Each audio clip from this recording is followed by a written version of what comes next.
할렐루야.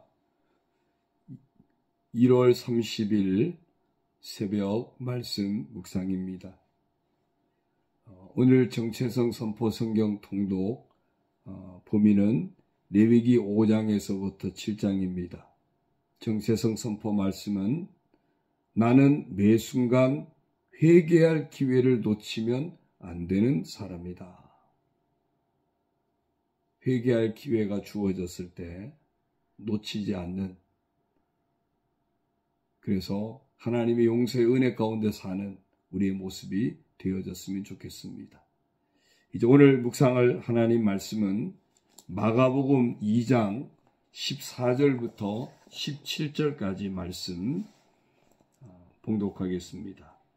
또 지나가시다가 알페의 아들 레위가 세관에 앉아 있는 것을 보시고 그에게 이르시되 나를 따르라 하시니 일어나 따르니라. 그의 집에 앉아 잡수실 때에 많은 세리와 죄인들이 예수와 그의 제자들과 함께 앉았으니 이는 그러한 사람들이 많이 있어서 예수를 따름이러라. 바리새인의 서기관들이 예수께서 죄인 및 세리들과 함께 잡수시는 것을 보고 그의 제자들에게 이르되 어찌하여 세리 및 죄인들과 함께 먹는가? 예수께서 들으시고 그들에게 이르시되 건강한 자에게는 의사가 쓸데없고 병든 자에게라야 쓸데있느니라. 나는 의인을 부르러 온 것이 아니요 죄인을 부르러 왔노라 하시니라. 아멘. 알페의 아들 레위는 세리였습니다. 세금 걷는 공무원입니다. 이 세리는 이스라엘을 지배하던 로마를 위해서 세금 걷는 일을 했기 때문에 유대인들에게는 비난과 원망의 대상이었습니다. 예수님은 바로 이 세관에 앉아있는 레위를 보시고는 그를 제자로 부르셨습니다. 예수님은 그의 모든 행실과 처지를 다 알고 계셨겠죠. 그럼에도 그를 제자로 삼으셨습니다. 이 사실에서 오늘 우리가 몇 가지 교훈을 얻고자 합니다. 먼저 첫 번째는 주님의 은혜를 잊지 말아야 한다는 겁니다. 세금을 징수하던 레위, 예수님이 따라오라는 말씀을 하셨을 때 지체 없이 주님을 따랐습니다. 그는 자신의 직업 때문에 아마도 항상 사람들에게 손가락질 당하고 욕을 먹었던 사람입니다. 그런 사람들의 시선 때문에 그의 마음은 매우 위축되어 있었을 테고요.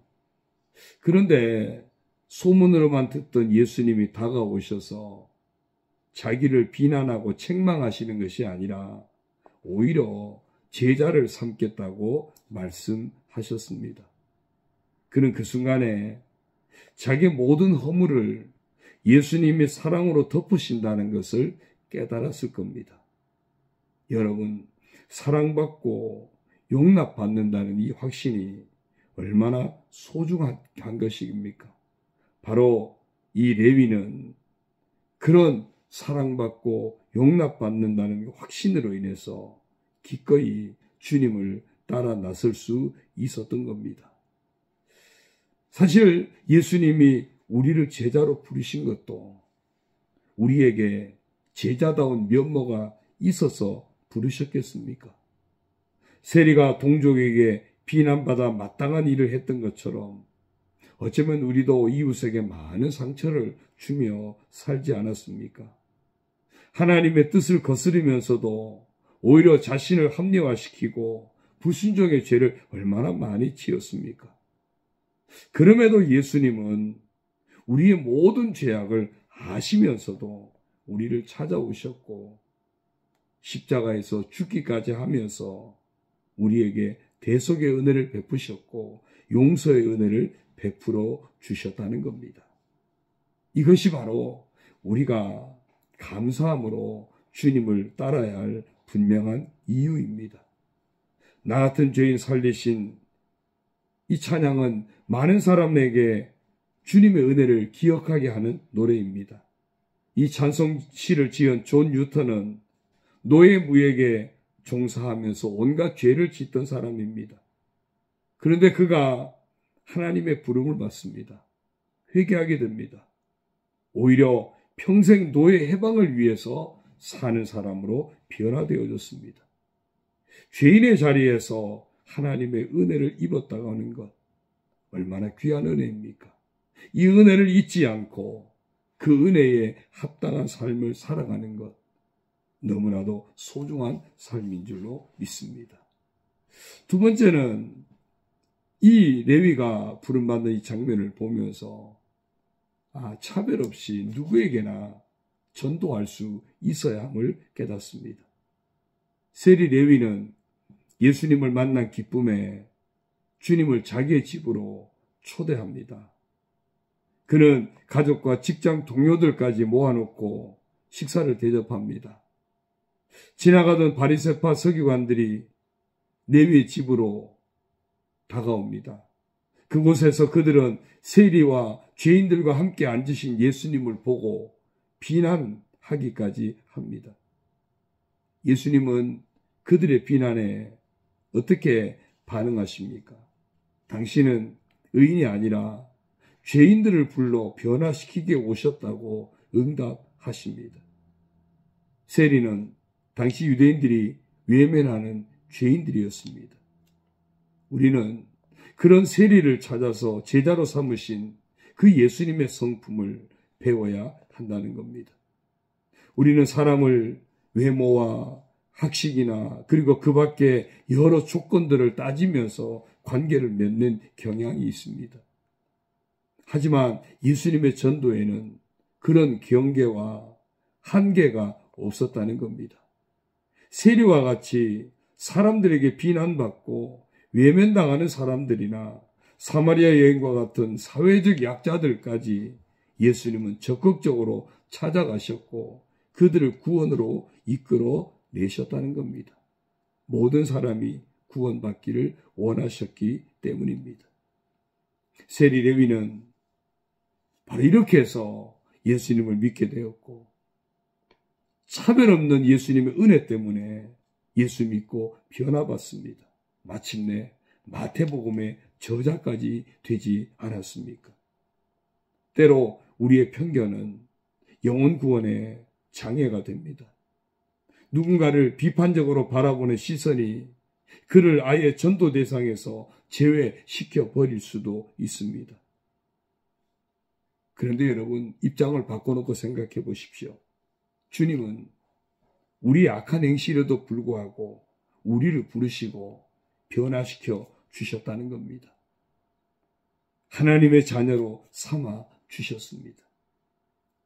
하나님의 복을 누리며 사는, 천국을 소망하며 사는 복된 인생이 되게 주셨다는 겁니다.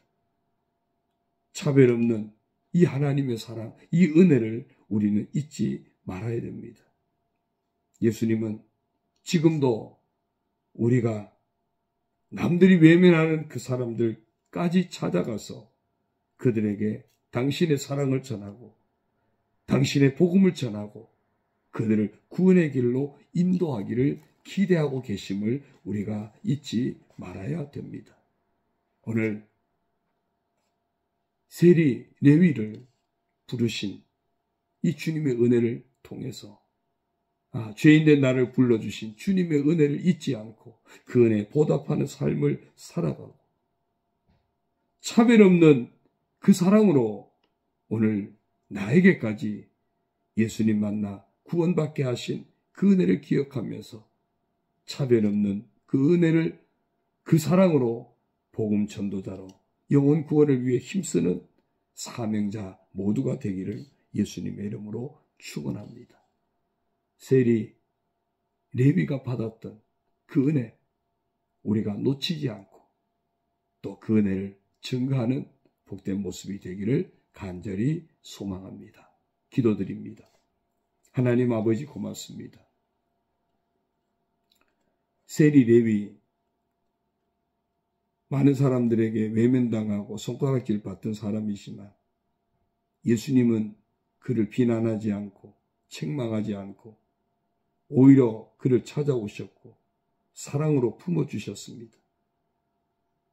그 예수님의 부르심에 감사함으로 응답했고 정말 그가 변화받아서 이제 마태복음 저자까지 되어지는 영광의 자리까지 이르는 것을 봅니다. 죄와 허물로 죽었던 세리 레위보다 나은 것이 없는 저희들도 이제 주님 불러주시고 구원해 주신 것 정말 감사합니다. 이 은혜 잊지 않게 하시고 이 은혜 보답하는 삶을 늘 살아가게 하여 주옵소서. 정말 차별 없는 그 주님의 은혜 그 사랑 때문에 오늘 우리가 구원받았으니 우리 또한 그 차별 없는 사랑을 가지고 모든 사람에게 복음을 증거하게 하여 주옵소서. 우리의 편견 때문에 전도에 장애가 되지 않도록 늘 깨어서 나를 향하신 차별 없는 주님의 사랑을 기쁨으로 누리고 차별 없는 사랑으로 복음을 증거하고 전도자의 사명을 감당하는 저희들 되게 하여 주옵소서.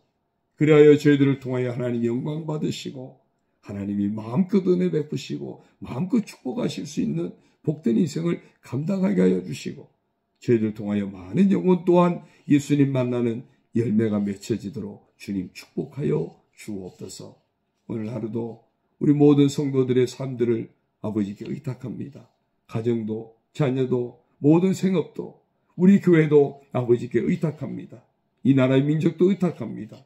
하나님 은혜 안에서 아름답게 세워주시고 하나님의 은혜 가운데 정말 늘 승리하는 삶이 되게 하시고 합당한 은혜로 합력한 선을 이루신 은혜로 축복하여 주옵소서.